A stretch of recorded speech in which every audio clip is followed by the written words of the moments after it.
Bismillahirrahmanirrahim. Assalamualaikum warahmatullahi wabarakatuh. Alhamdulillah. Alhamdulillahi rabbil alamin. Wassalatu wassalamu ala asyrafil anbiya'i wal mursalin wa ala alihi wa sahbihi ajma'in. رب اشرح لي صدري ويسر لي امري واحلل عقدة من لساني يفقهوا قولي. فقد الله تعالى في كتابه العزيز: أعوذ بالله من الشيطان الرجيم. يرفع الله الذين آمنوا منكم والذين أوتوا العلم درجات. صدق الله العظيم. Muslimin muslimat yang dirahmati oleh Allah, pada pagi subuh ini insya-Allah kita teruskan pembacaan ilmu sirah an-nabawiyah menggunakan kitab Ar-Rahiq Al-Makhtum Safi Rahman Al-Mubarakuri, iaitu pembicaraan berkaitan dengan kehidupan Nabi Allah Ismail alaihissalam, anak kepada Nabi Ibrahim. Jadi perbicaraan kita pada pagi subuh ini, kalau kita ingat pada pertemuan yang lepas, kita dah bahas. Kalau muka saya ini muka yang ke-6, iaitu bagaimana Nabi Ibrahim alaihissalam dia dapat arahan daripada Allah untuk menyembelih anaknya sendiri. Ya, kita dah bahas pada pertemuan yang lepas. Maka Allah tukar Nabi Ibrahim dengan kibas. Dan itulah syariat sampai hari ini diteruskan kepada syariat Nabi Muhammad SAW. Apabila menjelang hari raya Aidil Adha, maka kita disunatkan untuk melaksanakan korban berasaskan daripada kisah pengorbanan seorang ayah Nabi Ibrahim kepada anak Nabi Ismail. Itu cerita yang lepas. Dan pada pagi subuh ni kita tengok iaitu secara ringkas kehidupan Nabi Ismail ketika mana beliau dewasa. Baik, kita tengok. Secara ringkasnya, kisah tersebut menyatakan bahawa apabila Ismail dewasa dan mempelajari bahasa Arab dari kabilah Jurhum, serta peribadinya menarik perhatian mereka. Jadi ingat dan cerita Jurhum main daripada mana? Main daripada Yaman. Mereka duduk di Mekah, mereka bermasyarakat di situ, mereka berniaga di situ. Dipendekkan cerita, Nabi Ismail ni akhlak dia elok. Nabi bukan orang biasa, akhlaknya baik, peribadinya elok, bahasa Arab dia belajar dengan orang Jurhum. Ya. Kemudian maka apabila melihat peribadi menarik Nabi Ismail alaihissalam, orang-orang Jurhum nak bagi apa? Nak bagi anak dia, nak nikahlah dengan Nabi Ismail. Nak bagi anak, bagi jadi menantu. Maka mereka telah mengahwinkan dengan salah seorang wanita kabilah mereka. Jadi perkahwinan pertama Nabi Ismail nikah dengan anak daripada keturunan Jurhum. Itu fakta yang pertama. Maka setelah ibunya meninggal dunia, siapa ibu Nabi Ismail? Siapa? Hajar. Yang duk lari daripada Safa ke Marwah tu. Dan minta doa pada Allah untuk bagi air. Allah bagi keberkat. Maknanya Allah berikan air Zam-Zam tu di atas keberkatan dua individu ini, Nabi Ismail dan juga Hajar. Itu cerita. Baik. Ketika mana Nabi Ismail berkahwin dengan Arab Jurhum, kemudian Hajar meninggal dunia. Hajar meninggal dunia waktu itu. Kemudian terlintaslah di hati Ibrahim untuk mengunjungi anaknya. Lalu baginda pun datang setelah Ismail berkahwin. Jadi Nabi Ibrahim duduk kat mana ni? Nabi Ibrahim tak duduk kat Mekah. Dia ulang alik daripada Palestin pergi ke pergi ke Mekah ulang alik. Ada sebagian riwayat mengatakan bahawa sebelum berlakunya penyembelihan itu, tapi tak berlaku lah, tukar dengan kibas, ialah 4 kali. 4 kali berlaku daripada Palestin pergi ke Nabi Ibrahim. Jadi berlaku yang kelima ini ialah Nabi Ibrahim nak tengok macam mana kehidupan anak dia. Kata hang dah nikah dah. Kata menikah dengan orang Arab ke Rum. Mai aku nak tengok menantu aku macam mana, kehidupan apa macam mana, pada rumah tang mana. Itu ayah Nabi Ibrahim. Kan kita pun lama-lama sekali saya tak ada lagi lah menantu kan. Tuan-tuan mungkin dah ada menantu, dah ada cucu, lama-lama sekali nak pergi tengok lah cucu kan. Pergilah Kuala Lumpur tengok, rumah hang elok, agak contoh kan. Tempat raja hang sekian-sekian, tu semua tempat. Nabi Ibrahim. Dia pun pergi ke Ismail alaihissalam. Sesampainya baginda di Mekah, Ismail tidak ada di rumah. Dalam majum dulu mana ada guru WhatsApp, tak ada handset. Ni aku nak pergi rumah hang sat ni. Halo. Hang masak pi lah apa pun, gulai ke apa tak ada dulu. WhatsApp. Kira pipi tu kalau ada, tak ada. Nabi Ibrahim daripada Palestin pergi ke Mekah tujuan nak pergi jumpa anak-anak Ismail. Pipi ketuk pintu rumah, tak keluar, tak ada. Ismail tak ada. Tak ada kat rumah. Lalu baginda bertanyakan isterinya tentang Ismail dan keadaan hidup mereka berdua. Dah Ismail tak ada, pergi kerja. Tu kata tu laki tu kena pergi kerja. Laki ni kena mencari nafkah. Jangan raja duduk tidur. Tapi Ismail dia bekerja. Tu Nabi kerja sekalian. Bekerja. Habis Ismail bekerja, pipi tak ada rumah.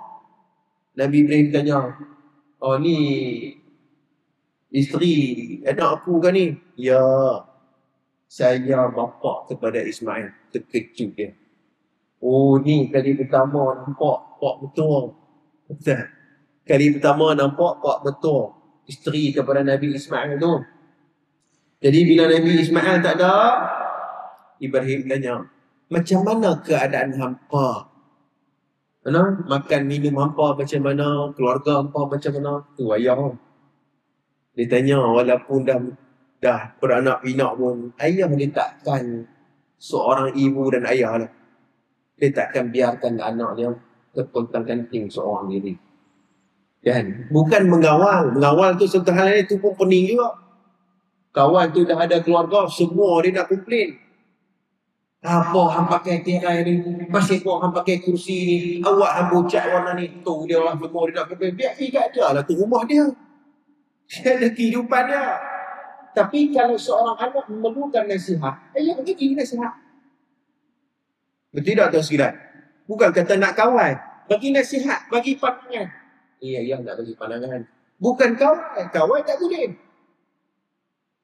Sebab tu dia ada kehidupan dia. Dia telah decide. Dia telah buat keputusan dalam hidup dia. Ini cara dia nak bina keluarga. Jangan kita kacau. Ini dah sekalian. Tapi kalau bagi pandangan, tak apa. Seorang ayah dan seorang ibu takkan biarkan seorang anak berada dalam keadaan kesusahan. Betul tak tuan sekalian? Ini kena faham tu tak? Sebab ramai orang yang bercerai disebabkan orang luar. Bukan orang dalam. Orang luar. Sepupu, abang, ipang, adik ipang, apa kaitan hang dengan keluarga? Biar mereka yang teruskan keluarga mereka. Ini. Baik, tak apa. Jadi tuan sekalian, apabila isteri Nabi Ibrahim mengadu kepada isteri Nabi Ismail mengadu kepada Ibrahim tentang kesempitan hidup mereka. Dia habaq. Dia kata, wahai ayahku, maknanya pak mentua lah, dia panggil pak mentua. Dia kata, wahai ayah Ibrahim, semenjak aku duk bekerja, aku duk kahwin dengan Ismail ni, Allah makan pun jatuh. Kan, aircon pun tak ada. Aircon tu saya tambah lah. Hidup dalam keadaan yang sempit. Kan? Kesusahan hidup. Pakaian pun tak banyak. Jadi kami hidup serba dalam kekurangan. Isteri Nabi Ismail nampak macam tu kepak betua. Dia tak tahu kata pak betua dia tengah duk tengok. Pak betua tengah duk tengok. Dia kata kat anak aku macam-macam. Baik. Bila Ibrahim dapat tahu macam tu, seolah-olah isteri Ismail ni seolah-olah macam tak berapa nak sabar dengan kesempitan yang ada pada kehidupan keluarga Nabi Ismail alaihissalam. Kemudian apabila Ibrahim berpesan supaya isterinya memberitahu Ismail akan menukar ambang pintu rumahnya. Pandangan bagi tahu.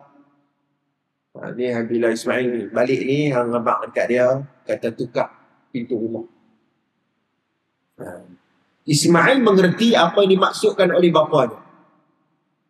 Ini bukannya satu ni, ini satu pandangan daripada Nabi Ibrahim alaihissalam. Nabi Ismail tahu yang dimaksudkan dengan ayahnya ni ialah apa? Isteri ni tak sabar dengan hang. Hang nak bawa satu perjuangan yang besar. Bila isteri tak sabar, bila hang berada dalam kesempitan, mungkin ia akan mengingkari perintah kamu. Ayah, dia nampak macam tu. Ini Nabi, bukan orang biasa. Kemudian Ismail pun faham bahawa cadangan daripada ayahnya untuk menceraikan isterinya yang pertama. Itu. Sebab kan, tuan-tuan sekalian, yang penatnya seorang suami cari nafkah macam-macam, balik-balik, kena pun dah. Ini. Habis.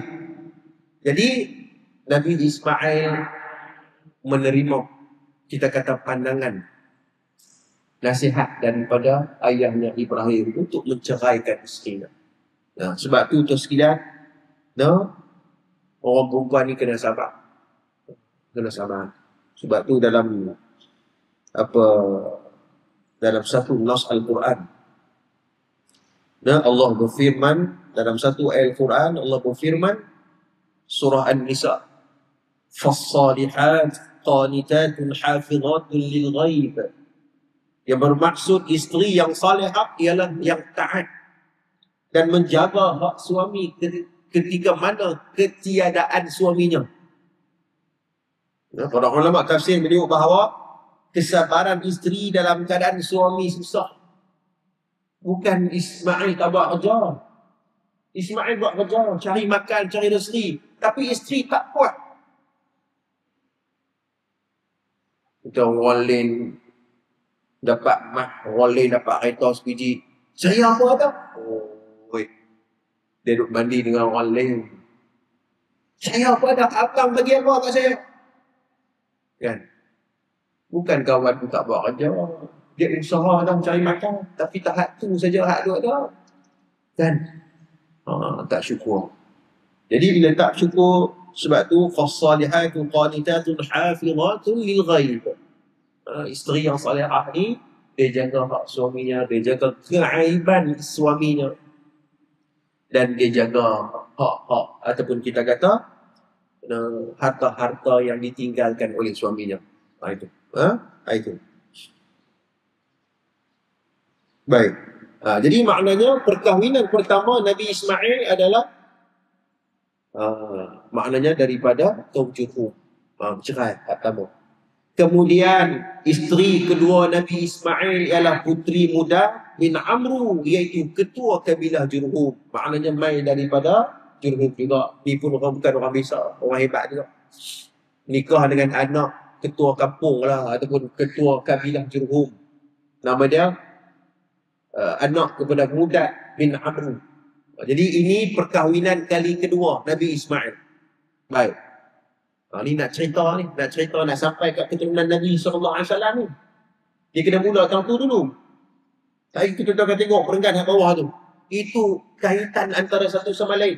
Kalau tak cerita tentang ni, Ustaz, apa nak cerita pasal Nabi Ibrahim? Pilah kan Nabi Muhammad tu. Sabar, Ustaz. Perenggan bawah tu ada cerita, ada kaitan tu. Baik, kita tengok. Pada kali yang lain, Ibrahim datang semula selepas perkahwinan kedua. Kali pertama pi Nabi Ibrahim. Mai kali kedua dia nak tengok pula macam mana kehidupan anak aku ni. Nah, kehidupan kedua, yakni perkahwinan kedua, lalu baginda pulang ke Palestin setelah bertanya isteri Ismail tentang Ismail dan kehidupan mereka berdua, di mana isteri yang kedua ini telah memuji Allah atas apa yang mereka miliki. Wah, tu isteri solehah. Dia main daripada Palestin, Nabi Ibrahim main daripada Palestin. Pergi jenguk anaknya Ismail, tengok macam mana pula hak nikah kali kedua ni, lagu mana? Kan lagi teruk kan lagu mana? Ibrahim tanya, macam mana kehidupan apa? Okey ke? Isteri kedua Ismail kata, Alhamdulillah, segala puji bagi Allah. Seronok dengan Ismail. Tu. Seronok dengan Ismail. Susah pun tak apa, kami bahagia. Ada orang macam tu kan? Kita tengok dia susah tapi dia bahagia. Ada orang kita tengok dia kaya tapi tak bahagia. Ada orang kita tengok dia kereta biasa lah. Kadang-kadang kereta pun buka tingkat, bukan tingkat automatik. Lu pulas lagi, pulas. Kan? Aircon pun tak nak. Kita tengok orang kereta tu. Kan? Tapi bahagia. Satu keluarga pergi berjalan, sembang dan kan saling hormat menghormati ada orang lain. Makan tak kat mana tu ada. Masya Allah. Walaupun hidup dalam keadaan sederhana, tapi bahagia. Betul. Jadi bila Ibrahim tengok kehidupan Ismail, kalau isteri dia lagu ni, insya-Allah dia boleh jaga anakku dengan baik. Betul. Lantas Ibrahim memesankan Ismail agar tetapkan ambang pintu. Kata hang tak ada tukar pintu rumah hang. Kata ni. Ini cadangan Nabi Ibrahim. Bukan arahan. Kemudian fahamlah bahawa ini adalah kita kata pak ayah Nabi, maknanya Ibrahim suka dengan bentuk. Maknanya kita kata cadangan dia adalah untuk kekalkan kehidupan dengan isteri yang kedua ini. Baik, maka pada kali ketiga baginda datang dan bertemu Ismail dan ketika itu sedang berlatih memanah di bawah pohon besar berdekatan dengan telaga Zamzam. Dah berapa kali kan? 8 kali ya. Kali yang ke-8. Ibrahim daripada Palestin pergi ke Mekah. Ulang balik. Mai kali yang ke-8 Ibrahim jumpa Ismail. Nah, waktu tu Nabi Ismail tengah duduk berlatih memanah. Dan Ismail duduk di sebuah pohon besar berdekatan dengan telaga Zamzam.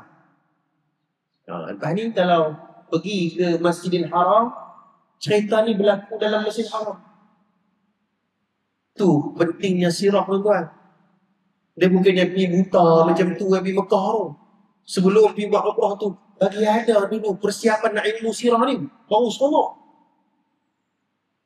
Tengok Mekah, tengok Kaabah, tengok ayat Zamzam, tengok Safa dan Marwah. Semua ini berlaku untuk sekalian di sekitar itu sahaja. Nabi Ismail AS waktu itu dia sedang berehat di sebuah pohon besar di telaga Zamzam. Apabila melihat Ibrahim, Ismail bingkas bangun menyambut lalu melayaninya sebagaimana perlakuan seorang anak kepada bapanya. Anak rindu kepada ayah. Kasih seorang anak kepada ayah. Begitu jugalah rindu dan kasih seorang ayah kepada anak. Ingat tak cerita awal dulu ni? Allah uji Nabi Ibrahim. Apa Allah uji Nabi Ibrahim? 40 tahun tak dapat. Ada orang ada sebagian orang uji keluarga kan 10 tahun tak dapat anak. Nah, disumpah serana Tuhan tak tahu nak apa. Dia kata, aku semayang, aku puasa. Pasal Allah tak bagi aku anak? Ya, maaf. Orang ni dapat anak. Pasal aku tak dapat anak? Dengan anak ni boleh beli kat pasar malam tak? Kalau boleh beli kat pasar malam tak apa. Beli kat Tesco ke apa boleh. Ini anugerah, ini zuriat, ini rezeki daripada Allah. Ada hikmahnya. Ada hikmah di sebalik percaturan Allah Subhanahu Wa Taala. Mungkin sebelah ada orang dia tak diterima dalam hidup dia tak dapat anak. Ini anugerah daripada, ini rezeki daripada Allah. Walaupun kadang-kadang kita dah tertiak bagaimana, ubat doktor apa kita tak makan. Kan? Akak kayu apa kita tak makan. Semua makan habis. Tapi dia buat macam mana? Ini rezeki daripada Allah. Baik tak apa. Jadi kasih seorang anak kepada ayah, bila tengok ayah pun main, dia bangkit tuan-tuan, dia peluk ayah dia dengan penuh kerinduan. Itu akhlak seorang Nabi. Kita pun macam tu lah. Bila ayah kita datang ke rumah dengan dia buat akhir yang masuk, tak apa, pintu buka masuk sendiri. Pintu buka itu masuk sendiri ya. Kan? Buat macam rumah sendiri. Buat macam rumah sendiri. Buat rumah sendiri rumah. Pergi masak sendiri, ibu ayah ni. Patut tetamu mai kita kena lari. Tengok, oh ayah aku datang. Keluarga aku datang. Dia pun dalam kabut siap rumah buat semua. Kan? Pinggan pakai pinggan tak elok-elok, bukan pinggan plastik ada serebeng tu anak kita makan tu. Kadang-kadang pinggan orang tetamu mai dia ambil pinggan tak serebeng tak anak ada nak makan, bagi hak tu. Bagi hak elok sendiri. Tetamu datang. Keluarga datang. Kerana ikramut tuyuf, memuliakan tetamu. Itu merupakan sunnah Nabi sallallahu alaihi wasallam. Tuan-tuan sekalian, bila Nabi Ibrahim datang, Ismail bangkit bergegas memeluk ayahnya. Ya. Kemudian pertemuan mereka pada kali ini terjadi setelah berlalu masa yang lama. Jadi lama tempoh tu. Waktu perkahwinan kedua Nabi Ismail tu, lama Nabi Ibrahim tak menjenguk anaknya. Bila mai kali yang ke-8 itu sekalian, pertemuan ini bagi seorang bapa yang telah tua dan pengasih serta anak yang baik, yang saleh, sangat besar artinya. Jadi bagi seorang ayah, dia rindu ke anak dia. Tuan-tuan sekalian, betul. Ayah pun macam tu lah. Bila tengok anak dia lama tak pergi ziarah, pergi jumpa anak dia seronok kan. Pegang salam, pegang lama. Seorang ayah yang saleh, yang sudah berusia. Dan sukar bagi mereka menahan kesabaran untuk bertemu. Rindu seorang ayah kepada anak. Baik. Dalam pertemuan inilah kedua-dua beranak untuk membina bangunan Kaabah dan mengangkat tapak asasnya. Dalam pertemuan ini juga Ibrahim menyuruh manusia supaya menunaikan ibadat haji sebagaimana yang diperintahkan oleh Allah Azza wa Jalla kepada Nabi Ibrahim. Itu dia. Jadi pertemuan kali ke-8 itu sekalian adalah pertemuan yang sangat bersejarah. Iaitu bila Ibrahim sampai dekat Mekah, jumpa dengan anaknya Ismail, apa yang mereka buat? Mereka membina tapak Kaabah. Ini sejarahnya. Kaabah yang terbina pada hari ini itu sekalian bukan zaman Nabi Muhammad SAW. Bukan. Itu zaman Nabi Ibrahim lagi. Dan ingat sejarah itu, pembinaan itu dibina. Usisa 'ala taqwa min awwal yawmin ahaqqu an taquma fi. Dibina di atas ketakwaan. Sebab tu tuan-tuan sekalian, seorang ayah yang saleh, dia akan tarik anak dia untuk mendekati Islam. Ataupun dia tarik anak dia untuk mendekati pengayatan Islam. Ni Nabi Ismail, dia bukan suruh buat apa? Buat masjid. Buat Kaabah, tempat buat ibadat. Sebab tu seorang ayah atau seorang ibu bila ziarah, dia tengok, apa ni semayang tak ni? Dan ada sebahagian anak ni sekalian, dia semayang, tempat dia main. Tempat dia main, dia semayang, tempat tak main, tak semayang. Ada juga anak ni, dia tak pakai tudung, bila pak main, dia pakai tudung. Pak dia duduk hijau. Kan? Pak main, tang ada tudung. Baru tang tudung. Kan?